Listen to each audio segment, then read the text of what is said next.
Okay, let's unpack this deep dive. We've got a source that really drops us right into 17th century Japan. We're following a young foreigner who's caught in a seriously tense situation. Yeah, I mean, the shogun has issued this strict edict, right? All foreigners, all Christians, basically get out. Or Uh, else, if you're caught, the consequences are, well, deadly. and imagine being, what, 15? Trying to navigate that landscape when the whole country is kind of turning against anyone who looks like you. Yeah, That's the world our source material plunges us into with Jack, our Gaijin samurai. right. And the source for this deep dive, it's from The Ring of Earth, part of the Young Samurai series by Chris Bradford. Now, it is fiction. We should say that up front. The author's clear about it. Definitely fiction. But it's the kind of fiction that feels incredibly grounded, and Right. that's because of where it comes from. Tell us about that. Well, Chris Bradford, he isn't just like making stuff up. He's writing from experience. He's got this really extensive background in martial arts, judo, karate, kickboxing, samurai swordsmanship, and crucially for this story, a black belt in taijutsu. That's the ninja fighting art. Okay, that's key. Totally. Plus, he used to be a musician, loves adventure sports. Yeah. You can just feel that depth, that detail in the action scenes and the descriptions. It feels real. So our mission today is pretty clear then. We take these pages, we dig out the most important sort of nuggets of knowledge about samurai life, ninja techniques, survival. And those really surprising moments where these seemingly opposite worlds kind of collide. Exactly. Think of this as your shortcut to understanding the core adventure Yeah. and the unique insights hidden in this source material. So, Jack, our story picks up with him right in the thick of it. He's 15, English, but he's been trained as a samurai, the Gaijin samurai. But now, because of that shogun's edict, he's basically an enemy. His only goal, get to Nagasaki somehow, find a ship, get home to England. Which means traveling the Tokaido Road, which is, treacherous. And the source puts us right there, Oh, doesn't fair. it? In this rundown in Shono, I think. Jack's trying so hard to blend in. Desperately. Simple kimono, big straw hat pulled down low, trying to hide the fact he's, well, foreign. Just wants to look like any other traveler. But as the source shows, that disguise only goes so far. The prejudice is just too deep-seated. Yeah, some samurai at the inn, they spot him. Something's different. They confront him straight away, calling him a fugitive, spitting out the edict. And boom, that's when it all kicks off. Yeah, the source gives us this really intense action sequence. Cover's blown. He has to fight his way out. And this is where we see that unusual mix of training he has. Right. He immediately uses taijutsu, this Nikki wrist lock he learned at his samurai school, the Nitanichi Ryu. So a ninja-style move from his samurai school. Interesting. Exactly, but then bam, he shifts. Draws his katana and wakizashi, pure samurai swordsmanship now. The description sounds pretty vivid. Oh, it is. Deflecting blows, side kicks. He tries this powerful kasagiri cut. The inn just erupts, furniture flying, those paper walls getting shredded. Sake spilling everywhere, I bet. Total chaos. He manages to fight through, leaves this wreck behind him, but he's out. And now he's properly on the run. Fleeing the samurai. But he's clinging on to something, isn't he? His father's rudder. That's his hope. Yeah, this navigational logbook, it's not just a keepsake. It's literally his map home, his whole plan for the future. He wants to be a pilot, like his dad. Use the rudder to get back to England, support his sister Jess. And the source describes this moment where the rudder becomes even more than that. It actually saves his life. How so? During the chase, an arrow hits him, slams right into the thick leather cover of the rudder, stops it from hitting his body. Wow, so it becomes this, symbol, his father protecting him. Exactly, and that connection to his father is so important. Jack's dad was murdered, remember, by a ninja named Dragon Eye. Right. He got his revenge, but that loss, that betrayal by a ninja, it shapes everything for Jack. The rudder is like the last physical piece of that. So he's outrunning samurai, he's hurt, clutching this logbook, and then he takes this completely unexpected turn. Straight into the hidden world of the ninja. Yeah, he's desperate, running through the mountains, probably not even sure where he's going, and bang, falls right into a trap, set by a young boy, Hanzo. And the source says Hanzo's first reaction, seeing this foreign kid, is to think he's a tengu. Like a mountain goblin. A devil bird. Yeah, some mythical creature, which, must have been quite a moment for Jack. He plays along though, right? Tries to use it. He does. Quick thinking. Hopes the kid will just let him go if he thinks he's some kind of spirit. But then the grandfather shows up. And Soka Sharp, The source portrays him as incredibly observant. He just takes one look at Jack, the state he's in, the surroundings, and knows instantly this kid's on the run. And then the big reveal. Right. Soki isn't just some old guy living in the mountains. He is the grandmaster of a hidden ninja clan, tucked away deep in the Iga Mountains. And the village itself. The source describes it as hidden in this valley, hard to get to. Very hard. Only way in is this narrow ridge path, past a temple, a shrine. Looks totally normal. But Sok points out the whole layout, how it blends with nature, that's the defense. Ring of Earth principles, he calls it. A fortress disguised as landscape. Which leads to the big question, why? Why would the leader of a secret ninja clan help a samurai? Especially a Gaijin samurai being hunted by the authorities. And this is where the story gives us this really crucial connection. It links back to Jack's past. How? Sok reveals that Dragon Eye, the ninja who killed Jack's father, Yeah. he was Sok's student. No way. Yeah. Sok feels this profound responsibility. He trained this guy who turned out so cruel, who misused everything Sok taught him. So he feels guilty. Deeply. He even admits Dragon Eye tricked him into teaching some of the deepest secrets, like dim mak, those vital point techniques, deadly stuff. So helping Jack, teaching him ninjutsu. Yeah. It's like Sok's way of making amends. Atonement. That's exactly how the source presents it, balancing the scales in a way. Yeah. And that's Jack's entry point. He starts learning the core philosophy of the 5 rings. Yeah, Soki introduces these, not just elements, but principles, you know? Earth is stability, your foundation. Water is adaptability, flow. Fire is energy, spirit, right? Right. Commitment. Wind is freedom, movement, evasion. The best move is not being there, basically. And sky. That's the void, the unseen, intuition, things beyond the physical. And the whole ninja way, according to the source, is about living in harmony with these. Exactly. Using them, understanding them. So the source then breaks down some of the actual training Jack gets, linking it to these rings. It does. Let's take wind. That's all about evasion, disappearing, the ultimate wind move, just not being there when the trouble arrives. How do you practice that? Well, silent walking, shinobi aruki. The source describes it really well. It's not just being quiet. It's this deliberate toe-first movement, feeling the ground, slow weight shift, almost like you're part of the environment. Miyuki, one of the other ninja, is shown as a master of this. Making yourself invisible, essentially. Pretty much. And that connects to escape running, too, using agility, terrain knowledge, just vanishing. And breath control is huge for wind, isn't it? Huge for everything, really. The source mentions dragon breathing, this cyclic pattern Tenzin teaches for endurance, for running forever. But Sok teaches something else, too, about holding your breath. Yeah, and it's fascinating. It's mental as much as physical. You suppress the urge to breathe by focusing your mind away from it, like unpleasant thoughts. Sounds weird, but it's key for hiding underwater. It lets you turn off that panic button. They even use a flute for practice. The shakuhachi flute, yeah. For breath control and meditation, connecting mind and breath. Okay, what about water? Suiren. Water training, being like water itself, adaptable, flowing, finding the path of least resistance, or becoming this powerful force. So using water to escape or hide? Both. Hiding in ponds, using hollow reeds to breathe, or even a special ninja sword scabbard asaya with a breathing hole built in. Camouflage. And using it offensively. Could be diverting rivers to avoid a fight, or maybe something darker, like poisoning a water source. The source mentions using it defensively, too, against samurai. Right. Luring heavily armored samurai into water where they just flounder. And swimming deep underwater to dodge arrows, even gunfire, apparently. So Sok demonstrates this, sets up this tough test for Jack in the Pond, mirroring Tenzin's skill. Okay, Ring of Earth. Stability, blending in. Exactly. Concealment. Becoming part of a tree, a rock, dissolving your outlines so people just don't see you.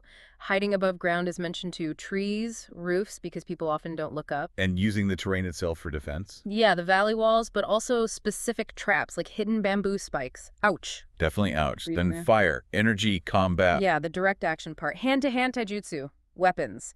The source describes Miyuki, remember, she hates samurai putting Jack through some seriously intense training. Like demonstrating moves on him. Pretty much. 16 secret fists, Kyusho points vital spots, mentions hitting the ear canal or the fall-down fist. Sounds brutal. And weapons? The Shikoroken, a saw-edged sword. And shuriken, of course. Not just stars, but spikes, needles, knives.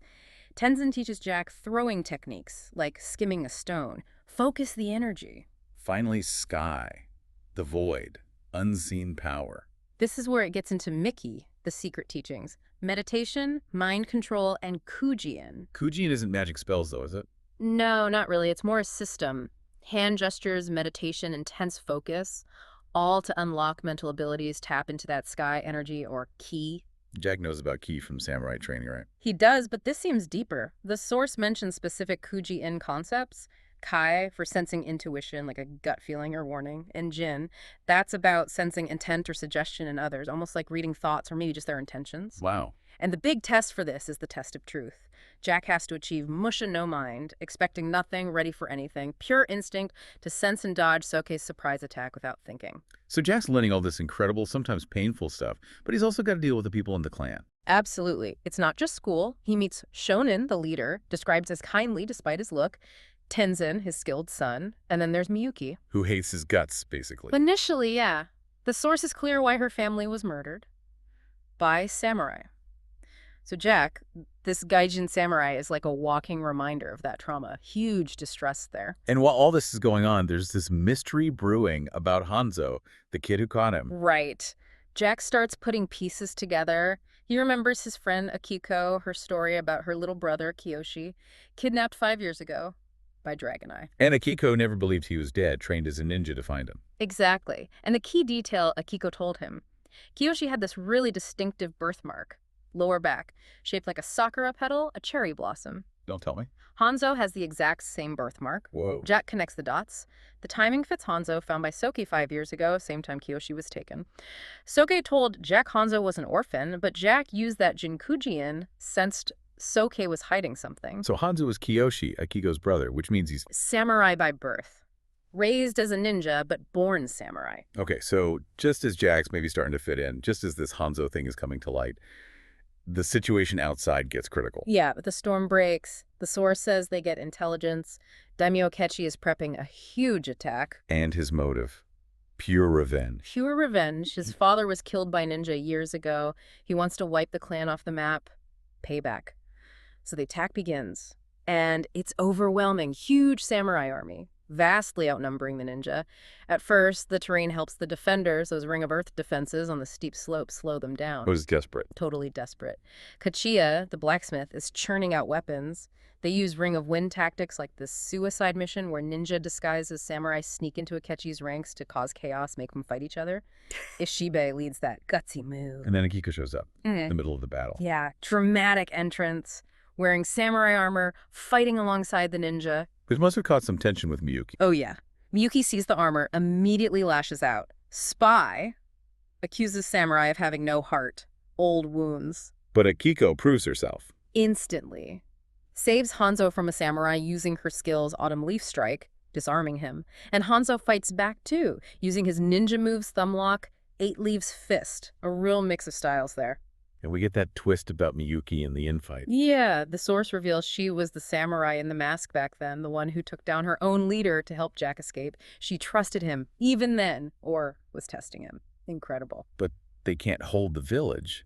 They have to retreat. No, it's overrun. They escape through a secret passage to a nearby farmhouse, and the samurai, they set fire to the village behind them. Which ironically provides cover. Yeah, Miyuki notes the dark irony the fire helps hide their escape. But the relief doesn't last. Akiko thinks Hanzo is dead. Heartbroken. She thinks he stayed behind to fight. But the truth is worse, isn't it? Much worse. They find out Soka's and Hanzo and some others, they survived the fight, but they were captured. And they're being taken to Gemnin, the torturer. Akechi specialist. And his garden. The source lists the horrors, a pit, a hanging tree, those bamboo spikes designed to grow into people. Ugh. Boiling pot, crucifix. Yeah. Just grim. Truly horrific. And then the final blow. The betrayal from within. Yashiro. He was the spy. Yeah. He told Akechi where the village was, his motive, tired of hiding, resents the ninja life, wants samurai power, respect. And Jack had sensed something was off with him earlier. Yeah. Using Jin. Exactly. The source connects it back. Jack felt Shiro's unease, his hidden intentions, using that Kuji-in technique. Didn't know what it meant then, but now. So Soke and Hanzo are facing torture. The survivors have to do something. It's desperate. They decide to try and infiltrate Akechi's fortress, Miss Castle Kasumigajo, to rescue them. It's like 9 of them against a whole castle. Akiko points that out. Yeah, she corrects the count. 9 of us, including her, against impossible odds. How do they even get in? Ninja tactics all the way. Zenjubo creates mist ring of earth, maybe sky, for cover. Akiko uses this brilliant bluff at the gate, pretends Tenzin is her prisoner, gets them inside. But inside, it's trapped. The Nightingale floor. Classic ninja defense. Yeah. Floorboards designed to troop like birds if you step on them wrong. So mention how tricky they are. How do they get past? Miyuki. She moves across it like she's floating, unbelievably silent. Tells Jack, I'm not a man, like her lightness is key. Jack struggles, but manages by following her exact footsteps. Amazing scene. They reach Jonin's room. He's asleep. Yeah, I hear his horrible wheezing. He's asleep, knife and the keys to the cells under his pillow. Jack just thinks, like stealing a pillow. So practical, even then. But this is where Miyuki almost loses it. Yeah, huge moment. The source reminds us Jimnin killed her family. She sees him there, helpless. Her chance for revenge. She goes to kill him. And Jack stops her. Why? Mission first. Clear thinking under pressure. A scream from Jemnin alerts the castle. The rescue fails. Everyone dies. He physically stops her. Must have been incredibly tense between them after that. You can imagine. Personal vengeance versus the objective. A core conflict. They find Hanzo in the pit. And Akiko sees the birthmark. Yes. Confirms it's him. Her emotional cry, my Kachimushi, my little dragonfly. It's from Hanzo's own dream earlier. Confirms he is Kiyoshi, her lost brother. Powerful moment. So they have him. Now escape. The desperate part, too. Zenjubo guides them out. They use the chaos, maybe drunken guards Zenjubo dealt with, and scatter Tetsubishi, those nasty caltrops behind them. Tenzin and Zenjubo drop those. But they're pursued. Yeah. Mounted samurai. Through the mist. So, final defenses, ring of earth and fire again. Zenjubo uses a Kajinawa tripwire on a bamboo trap, flips a horse and rider. Nice. And Kajia's plan is wall of flame at the edge of the forest, stops the pursuit cold, throws the horses. Sophie gets injured, though. Takes an arrow during the escape. Jack and Miyuki have to help him into the forest, get him to safety. So the aftermath. They regroup. Survivors. And there's this really profound reunion, Hanzo and Soke, and a big moment for Jack Momochi, who is super suspicious, actually apologizes. Says Jack has the heart of a ninja. Wow. Acceptance. Yeah, and Miyuki quietly bandages Jack's wound, another sign things have shifted between them. And Soke has some final wisdom. He does, injured, but thinking ahead. He sees Kiyoshi the samurai as the future grandmaster. Believes that dual nature, samurai and ninja, might actually be what the clan needs to survive, to adapt. Interesting idea. He tells Jack to use the 5 rings as his guide going home, and gives him the dragon seal hand sign, a way to recognize true ninja who might help him on his journey. And Akiko. What about her and Kiyoshi Hanzo? It's a quiet farewell. Loving. She accepts he belongs with the clan now. They raised him. Just finding him alive, her little dragonfly, is enough for her. The source calls it a happy farewell, which is really poignant. She accepts his path. So, looking back at this whole deep dive, Jack's journey is incredible. From hunted outsider, this gaijin samurai just trying to get out of Japan, to finding this completely unexpected family, learning these deep ninja secrets, and actually being key to their survival, their rescue mission. he starts out totally mistrusted because he's samurai, and ends up earning their respect, their friendship. Even gets called Heart of a Ninja. And the takeaways here, they go beyond just, cool ninja moves. Thinking about the 5 rings as maybe a framework for navigating life. Like the adaptability of water when things go sideways. Exactly. Or the importance of evasion. Picking your battles like wind. Finding stability in yourself, your surroundings like earth. Harnessing your energy, your spirit like fire. Trusting your gut, that intuition, like sky. It also makes you think about loyalty, doesn't it? Jack's torn between his past, his sister, and these new bonds with the ninja. And courage, it's not just fighting. It's hiding, making tough calls like Jack did with Miyuki, accepting hard truths like Akiko did. So how can you, listening, maybe apply some of this, these ideas from Jack's intense ninja immersion? Maybe it's about looking at your own challenges differently. Can you be more like water when plans change? Find your own earth, your own grounding. Tap into that intuition, that sky feeling. Recognize that maybe strength isn't always confrontation. Sometimes it's evasion, or using your environment like wind and earth. Which brings us back to Soke's last thought, about Kiyoshi Hanzo. The samurai nature potentially being the saving of the ninja clan, merging these opposite paths. Makes you wonder, doesn't it?